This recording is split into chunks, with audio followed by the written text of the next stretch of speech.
Está con nosotros Jorge Luis Rodríguez Basora. Él es historiador, abogado, miembro de la Asociación de Cronistas de Historiadores de Yucatán. Bienvenido. Hola, Jorge. Hola, Gastón. La versión ¿Cómo digital. estás? ¿Todo bien? Un gusto saludarte, aunque sea a distancia. Versión digital. Estamos muy cerca en realidad. Oigan, parte 2 del señor Santana. Sí. Bueno, Gastón, si la semana pasada pedías un psicólogo, esta semana sí ya necesitamos un psiquiatra o hasta un espiritista o algo que nos pueda ayudar a entender a este personaje tan enigmático y tan controversial como es Antonio López de Santa Anna. La parte 2 en Yucatán. Échale. Oye, que la semana pasada yo decía que habíamos perdido la mitad del país por culpa del, y alguien me corregía y me decía, no, estás exagerando, no perdimos la mitad del país por culpa de él, aunque sí tuvo algo que ver, pero no es tan malo, me decían, es que hay gente que lo defiende, pero bueno. Bueno, como todo tiene sus luces y sus sombras, aquí lo único que tenemos para poder empezar a hablar de él es ya recordar que su primera parte en Yucatán, cuando fue en 1824, ni siquiera había sido presidente de la República. Y lo vamos a volver a ver ya en esas intrigas, en esas conspiraciones, ya 15 años después, ya después de varios años de ser presidente de la República. Recordemos que Santana iba, venía, ponía un encargado, regresaba, no le gustaba, volvía a regresar. Y bueno, y él también hay que entender que fue una persona muy inteligente y aprovechó el caos que había a su alrededor. Eso es algo muy interesante. Él, en estos momentos que vamos a estudiar su parte en Yucatán, tenemos que entender que había dos conflictos simultáneamente. Por una parte, la eterna lucha en México entre liberales, conservadores, federalistas, centralistas. Y en Yucatán también había una pugna interna entre diferentes bandos políticos. Entonces él se va a aprovechar de esas guerras civiles internas. La primera parte tenemos que entender que en 1840 Yucatán había en México centralismo y Yucatán quería federalismo. Es decir, yo pongo a mi gobernador, yo manejo el dinero de mis aduanas, yo tengo más independencia. En México en ese momento había el centralismo, todo venía desde el centro del país. Yucatán no le gusta, hace una separación y estaban en esos dimes y diretes cuando Santana quita al presidente en ese entonces en México, Anastasio Bustamante, y dice, oye, Yucatán te está separando. Recordemos que Santana ya sabía que Yucatán se podía separar en cualquier momento. Él lo había dicho, él había estado acá, él de hecho quiso hacer una invasión hacia Cuba. Entonces dice, no, mira, y ya habíamos perdido Texas en ese momento. Y dice, Yucatán, ¿por qué te vas a separar? Ven aquí, ¿cuál es el problema? De hecho, manda a un viejo conocido, Andrés Quintana Roo, hijo de un sanjuanista muy reconocido, a un héroe de la independencia. Le dice, oye, ve a ver a tus paisanos yucatecos, ve qué es lo que quieren. Y Andrés Quintana Roo entra en conversaciones con el gobernador de Yucatán y se dan cuenta lo mismo de siempre. ¿Cuál es el problema que tiene Yucatán?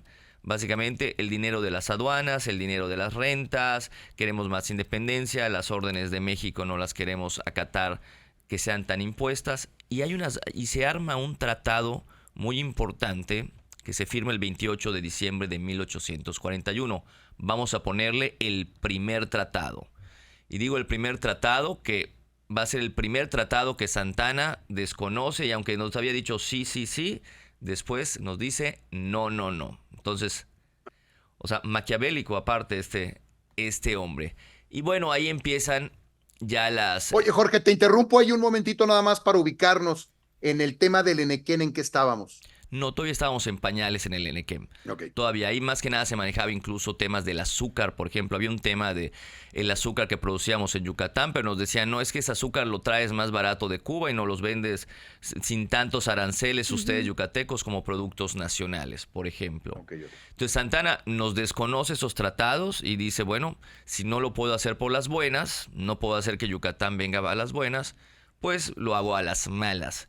Y manda una invasión militar contra la península de Yucatán. Nos trata de conquistar, inicia en Campeche, no logra entrar a Campeche, va por Celestún, va por Cizal, no logra entrar por allá. Progreso no existía en ese momento. Hasta Telchac logran entrar las fuerzas mexicanas. O sea, recordemos que Yucatán había estado acá como comandante militar, conocía toda esa zona y no logra. Bueno, y ahí hay un dato curioso, al final los yucatecos vencemos, no logran con nosotros, se tienen que ir las fuerzas de México. Y bueno, entonces, ¿qué hace Santa Anna? No pudo por la vía pacífica, no pudo por la vía militar, entonces tiene que volver a entrar en negociaciones con Yucatán. Y le vuelve a decir, bueno, Yucatán, ¿qué es lo que quieres? Y una vez más, pues ponemos nuestros pliego petitorio. ¿Qué es lo que queremos? Lo mismo que hemos querido desde que tú eras gobernador de Yucatán. Más independencia económica. Un muro alrededor de Yucatán. Literal, casi. Pero es lo que, y al final se arman unas bases igual que si tú lees los tratados, son interesantes porque dice, para empezar, todo el dinero que entra a las aduanas de Yucatán va a ser para los yucatecos. Nosotros vamos a poner nuestros aranceles y ojo, y hasta eso fuimos muy decentes y honestos. Decimos, entra el dinero, pero ya México no nos tiene que enviar dinero. No nos tiene que enviar impuestos. Nosotros nos podemos mantener solitos siempre y cuando nosotros, nos dejes esta libertad. En cuestiones de órdenes de México, te mandamos algunas ternas, tú dices cuál es la que eliges. Bastante aceptable el tratado. Y Santa Anna dice, bueno, no pude por la vía pacífica, no pude por la vía militar, estos yucatecos son un dolor de cabeza, no quiero que se vuelva, es que Texas ya se había separado. Imagínate, perder Yucatán ahora, y no había pasado lo de California, y no había pasado lo de Nuevo México y toda esa zona. Nunca hemos sido en la historia del estado como los populares o los importantes del país, porque Gastón alguna vez me decía, no lo dijo al aire, ya lo voy a decir al aire, pero sí, si Yucatán se separa de México, México se va a dar cuenta como en un año, porque aportamos como 14 pesos al Producto Interno Bruto, no somos como que los más populares en ese sentido, ¿no? En algún punto de la historia fuimos relevantes para el país, como lo ves, no sé, Monterrey, y no solamente en términos económicos hablo, sino en cualquier sociales, políticos, etcétera. Sí, en la época del Enequén, lo que decía Gastón, por eso Gastón preguntaba dónde estaba el Enequén, a lo mejor Santa Anna quería el Enequén en ese entonces. Ahí sí, Viridiana, de ello lo vamos a platicar en otra cápsula, nosotros fuimos el motor de la revolución. Sin Yucatán no pudo haber habido revolución con Carranza, no se pudo haber sostenido esa revolución. Ahorita en el momento estamos hablando de Santa Anna, era más que nada un tema político, una espinilla en el zapato de Santa Anna. Él ya tenía esas ideas de el gran libertador, el gran presidente, Su Alteza Serenísima. ¿De dónde sale lo de la Alteza Serenísima? Bueno, él se lo pone mucho después. La cara de, ay, ese señor. Que yo, como les digo, pero él ya tenía esa idea de un México unificado, porque él va cambiando. Vean lo que va a hacer. Perdió por la vía pacífica, perdió por la vía militar, nos da ese tratado y dice, ok, todo lo que quiere Yucatán se los damos, pero no hay separación, tan buenos vecinos como siempre. Y ni 2 meses después, y cambia de parecer. El segundo tratado que hace, nos da la mano, acordamos paz, y dice, sí, pero no. Vamos a cambiar todo Yucatán, estas son las bases, o participa como todo México, o no forma parte de México. Y ahí y otra vez Yucatán, pues vuelve a separarse del país porque dice, oye, ¿con quién estamos tratando? A ver, Gastón, si puedes entender la mente de este hombre, ¿no? Que nos... Sí, no. nos está una megalómano. Exacto, y es que además era un acomodaticio que siempre, por lo menos esa es la impresión que tengo, estaba cuidando sus intereses. Entonces, era muy malo para negociar porque a todo mundo le decía que sí, a todo mundo se comprometía y luego a la mayoría de aquellos con los que acababa rompiendo relaciones con casi todo mundo. Un tipo muy traicionero, muy acomodaticio, hipócrita. Me da esa impresión de lo que he leído de él, y la verdad es que nos salió caro a México el paso de Santa Anna. Y nada más para lo que decía Viridiana respecto a la economía, yo lo que platicaba con Viridiana es que Yucatán hoy, y con excepción de la época en la que estuvo el Enequén, más o menos representa el 1.6% del Producto Interno Bruto de todo el país. Y en términos de población representamos el 1.3% de todo el país. Entonces, por lo que decía hace rato Viridiana, ¿no? Realmente en la época del Enequén se genera tanto dinero, que ya platicaremos seguramente en algún momento de eso, que entonces sí Yucatán se convierte en algo muy importante.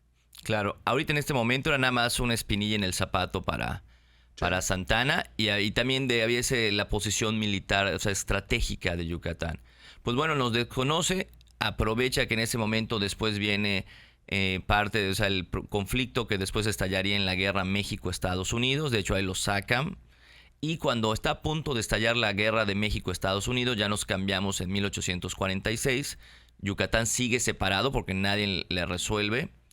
Es cuando se da una revolución, o sea, en plena ya guerra de Estados Unidos está empezando.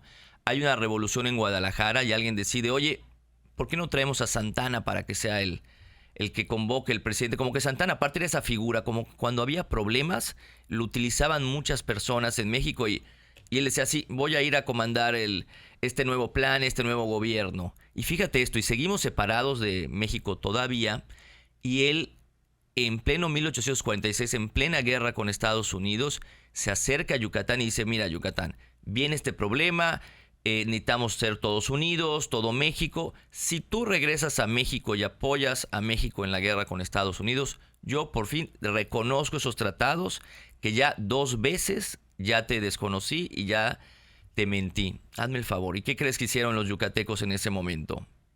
Le volvimos a creer. Le volvimos a creer una tercera no. vez. Imagínate. Sí, era como para cepillarlo ya, ¿no? Bueno, también había facciones políticas, habían grupos. No, o sea, de los 2 grupos que estaban peleando en Yucatán, fíjate este dato, Gastón. De los 2 grupos que estaban peleando, Santiago Méndez y Miguel Barbachano, 2 posturas políticas diferentes. Uno sí le creyó, Miguel Barbachano, y le dijo, claro que sí, aceptamos. Y de hecho es interesantísimo cuando tú lees este tratado, este tercer, digamos, tratado de anexión con México, o tercer tratado con Santana, de que se le ponen frases tan increíbles como convencido Yucatán de que el general había dado pruebas inequívocas de un vigoroso patriotismo, ¿no? Hazme el favor, ¿no? Reconoce y proclama Yucatán al jefe y caudillo de esta heroica empresa. O sea, le estamos dando todo a Santana. O sea, fíjate qué curioso. 3 veces hablamos con él y 3 veces nos deja mal. O sea, podríamos decir que Santana es como la relación tóxica con Yucatán, ¿no? O sea, es como regresas con el ex aunque te mintió y otra vez y le vuelves a creer. O sea, estuvo súper tóxico eso. Y no solo creo que con Yucatán, con muchas partes del país. O sea, es que él, ese es su, como dice es un Gastón, patrón. es un patrón. Te dice que sí, te da la mano, después se voltea, te desconoce. Muy interesante, pero aquí digo, en 3 ocasiones, o sea, en todo 1840, 1846, estuvimos lidiando con todo, con esta faceta de este presidente mexicano. Y como decimos, y todavía faltaba la parte de la Alteza Serenísima, que eso vendría muchos años después, pero efectivamente. Él se lo puso, él solito Sí, se lo puso. ha sido un personaje que bueno, es parte de la historia, es parte de nuestra realidad, somos lo que somos en parte también por lo que él hizo. Yo más por deportes que me caen mal. Victoriano Huerta y Santana son, desde que empecé a medio entender la historia de México, se convirtieron en mis enemigos número 1. Victoriano Huerta porque era de verdad un desgraciado, que bueno, traicionó todo, y a Santana, pero la verdad es que han de haber hecho algunas cosas buenas, pero la verdad es que en general tengo la impresión de que Santana no sé qué opinas, Jorge, le hizo daño a México.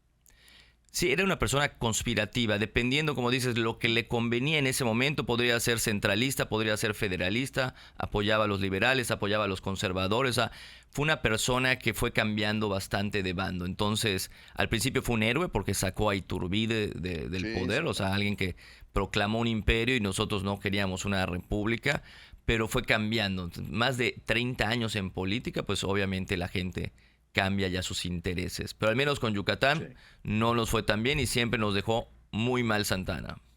Bueno, Jorge, te agradecemos muchísimo esta plática. ¿Él solito se puso Alteza Serenísima? ¿Se autonombró? Sí. Alteza Serenísima. Su Majestad, a partir de mañana, va a ser la manera de dirigirse a una servidora. Por favor.